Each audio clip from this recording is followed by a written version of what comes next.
Chika Minute na mga kapuso, ang maghatid ng latest sa showbiz happenings ngayong gabi. Kasama na natin umaga pa lang sa unang hirit at hanggang gabi sa GMA Primetime, si Elsie ng Lolong Bayani ng Bayan, Shaira Diaz. Shaira! Thank you, Miss Mel, and happy midweek chikahan mga kapuso! Sabay sa bagong misyon ang bagong look ng main cast ng mga Batang Riles. May mga bagong karakter din na magdaragdag ng kulay, aksyon at katatawanan. Makichika kay Lars Santiago. Papogian sa kanilang bagong look dahil bagong tasa ang Batang Riles Boys. Ako pala crush mo? Effort nga raw para kina Miguel Tan Felix, Kokoy De Santos, Rahil Birria at Anton Vinzon ang pagbabago ng kanilang look sa tinatawag nilang Batang Riles 2.0.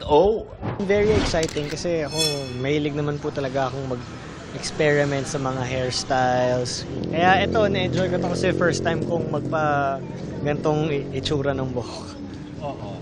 At Saka feeling ko naman, kung bagay naman din sa karakter ni Kidlat eh. Humingi ako ng tulong po sa airmats ko, tsaka sa mga kapatid ko. Ano ba yung pwedeng, hindi lang dahil sa look ko as Kokoy, yung babagay na transition para kay Kulot. kasabay ng pagbabago ng itsura ng Riles Boys ay ang pagbabago rin ng kanilang misyon sa buhay. More mature na po kami dito. Responsibility namin, yung pamilya namin ngayon. So, ayun po, more matured and more skills, mga fighting skills po namin dito. Natuto na po sila paano lumaban. So, mas makikita po nila na mas may forma sila sa paglalaban nila. Hindi na lang na basta-basta away-kalye, gano'n. Excited sina Miguel, Kokoy, Rahil at Anton sa itinatakbo ng kwento ng mga Batang Riles, lalo na't may mga nakakasama silang guest stars. Nagtaping na ang dagdag sa cast na sina Ay de las Alas at Caitlin Stave. Makakasama rin nila si Joe M. Bascon. Ang character ko dito si Dr. K.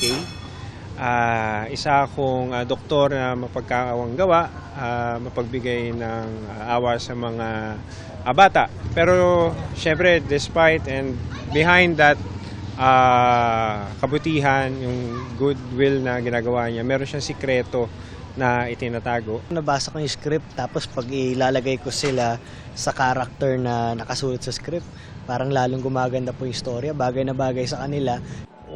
Lars Santiago, updated sa showbiz happening.